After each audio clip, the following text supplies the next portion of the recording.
Истории инки из Лапландии. Сага о Чайви Луовда. Древнее пророчество. Часть 5. И вдруг в следующий миг все изменилось. Ветер, запах воды. Инка стояла на берегу озера Сиида. Она чувствовала землю. На поверхности озера на мгновение мелькнул фиолетовый свет, как прощание. Проход в Нижний мир закрылся.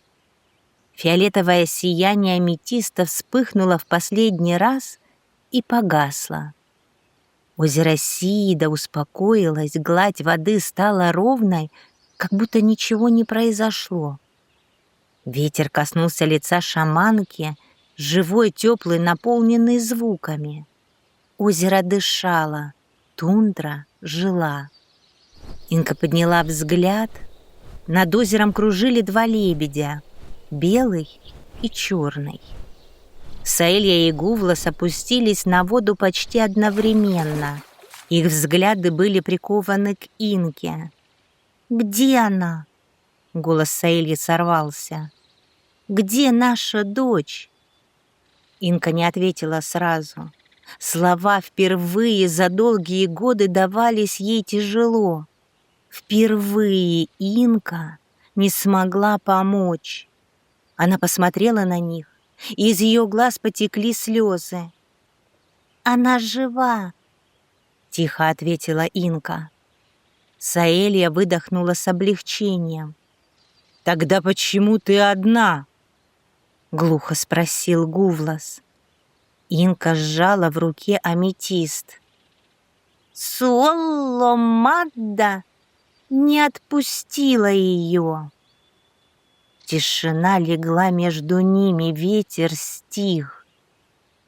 «Она сказала, — продолжила Инка медленно, — что Чайви Луовда слишком мала, что в верхнем мире ее будут бояться, а в среднем ей небезопасно».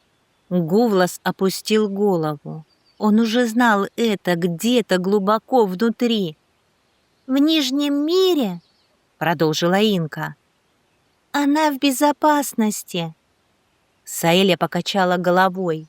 «Нет, — сказала она едва слышно, — нет». Но Инка продолжала говорить. «Соломадда сказала, если вы захотите быть рядом с дочерью, есть только один путь». Пауза стала тяжелой, Саэлья подняла глаза. «Какой?» Инка посмотрела на них обоих и произнесла. «Вы должны отказаться от света. Навсегда». Саэлья замерла, Гувлас не пошевелился. «Оставить небо, оставить ветер, оставить свет и спуститься в Нижний мир. Только тогда вы будете со своей дочерью». Саэлья с трудом вдохнула. «Ты видела нашу дочь? Она звала нас?» Инка покачала головой. «Нет, я не видела ее». Небо над ними было светлым, чистым и бесконечным. Гувлас поднял голову, и впервые оно показалось ему пустым. «Значит, выбор за нами?» — сказал он тихо. Инка кивнула. «Выбор есть всегда». Ветер снова поднялся над озером Сиида, но теперь он звучал иначе, как будто сам мир ждал их решения. Саэлья и Гувлас долго молчали. «Если мы спустимся, мы больше никогда не увидим свет», — тихо сказала Саэлья. Гувлас не ответил, он посмотрел в то самое место, где исчезла их дочь, где оборвалась их жизнь на «до» и «после». «А если не спустимся, — произнес он, — мы потеряем ее, потеряем». У белого лебедя потекли слезы. «Она там одна, маленькая, наша дочь без нас». Ветер унес этот шепот, и по озеру едва заметно пошли круги. Гувлас не знал, как утешить Саэлью, потому что сам не мог дышать от боли. «Она не одна», — тихо сказал он. «Она с моей матерью». И в этих словах не было утешения, только еще больше холода. Саэлья резко подняла голову. «Стой, кто забрала ее!» Гувлас ответил. «Стой, кто считает, что спасает!» Снова наступила тишина. Саэлья посмотрела на небо, такое светлое, такое бесконечное. «Если мы спустимся в Нижний мир, мы никогда больше не увидим этого неба, никогда не услышим ветер, никогда не почувствуем солнце». Ее голос дрожал все сильнее и сильнее. «Но если мы не спустимся, мы никогда не обнимем ее». Гувлас сжал крылья. «Мы должны выбрать», — сказал он глухо. Саэлья не сразу смогла ответить. «Да, мы должны выбрать.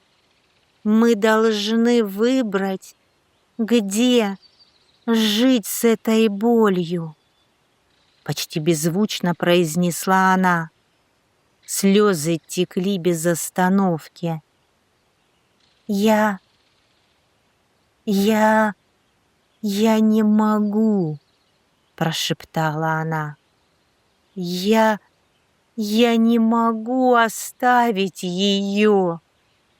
Гувлас подплыл ближе очень медленно и ответил. «И я не могу. Но если мы спустимся вниз, мы закроем для нее путь к нам». «Значит, мы должны остаться и надеяться», — ответила Саэлья. «Да, надеяться, что она нас найдет», — закончил Гувлас. Саэлья коснулась крылом воды. «Прости нас», — прошептала она вглубь. «Прости». Гувлас склонил голову. «Мы не уходим от тебя. Мы остаемся там, где ты сможешь всегда нас найти». Слова звучали как оправдание, как просьба о прощении, как клятва, которую они сами не до конца верили. Долго, очень долго они не двигались, и тогда Саэлья медленно расправила крылья. Гувлас сделал то же самое. Их тела дрожали, и они взлетели, но нелегко. Каждое движение было тяжелым, как будто их тянуло вниз, туда, где осталась их дочь. Озеро Сиида становилось все меньше, но боль только больше. «Мы будем ждать тебя», — прошептала Саэлья сквозь слезы. «Всегда», — добавил Гувлас. И ветер унес их слова туда, где свет не доходит, в Нижний мир. И там, в черной неподвижной воде, маленький лебедь на мгновение остановился. Ее сердце дрогнуло. Очень тихо, почти незаметно.